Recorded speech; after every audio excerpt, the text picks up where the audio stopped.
We celebrate the golden age of Hollywood as a time of myth, glamour, and cinematic genius. We talk about Chaplin, Valentino, and Fairbanks as if they're immortal. But what if a part of that history is gone forever? What if the movies we know are just the lucky survivors of a cinematic apocalypse? Imagine walking through a library where 3 out of every 4 books have been burned. That is the reality of early cinema. Over 75% of all silent films ever made are lost, gone, vanished. The prevailing wisdom is that it was simply an accident. The dangerous, highly flammable film stock of the era, combined with negligence and time, meant that these movies simply decayed or burned away. But what if there's a more sinister story behind their disappearance? A story of sabotage, obsession, and a silent Hollywood curse. This is the story of the lost films, the forgotten masterpieces, and the ghosts haunting the archives of a dream factory. To understand the curse, you have to understand the medium itself. For decades, films were shot on nitrate cellulose, a material that was, in essence, gunpowder. It was highly flammable, and once it caught fire, it was almost impossible to put out. It didn't just burn, it self-combusted, sometimes even without oxygen. It was a ticking time bomb stored in thousands of vaults across the country.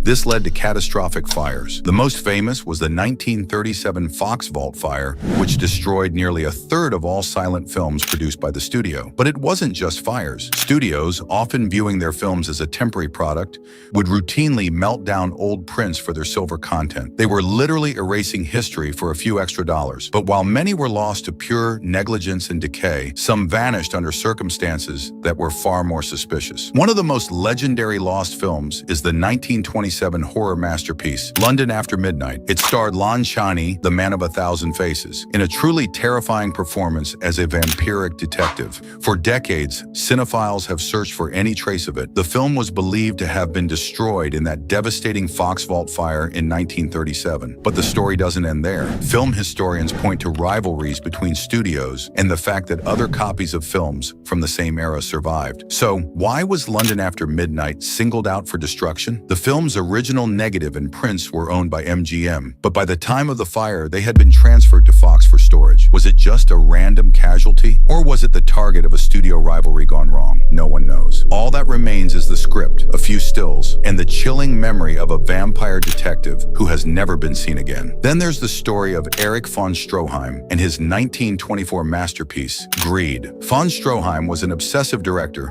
who shot for over a year, creating a film that ran for over 9 hours. He intended it to be a raw, uncut masterpiece. But the studio, MGM, was horrified. They saw it as an uncommercial epic and forced him to cut it down to a fraction of its original length. Von Stroheim fought them every step of the way, even creating a 4-hour cut that still preserved his vision. But a studio executive, Irving Thalberg, took it upon himself to re-edit the film into a 2-hour version. The longer cuts were then destroyed. Von Stroheim was devastated. He claimed that the studio had murdered his child. The full version of Greed is now considered one of the greatest lost films of all time, a masterpiece of art cinema destroyed by pure, unadulterated studio greed. So was it a curse, or was it something more mundane and in many ways more terrifying? The truth is that there wasn't a single curse. There were hundreds. The curse of highly flammable film stock, the curse of studio negligence, the curse of corporate greed, the curse of history being seen as disposable. Today, film archivists work tirelessly to recover what's left. They find fragments of films in old basements, dusty attics, and forgotten collections. Each discovery is a tiny miracle,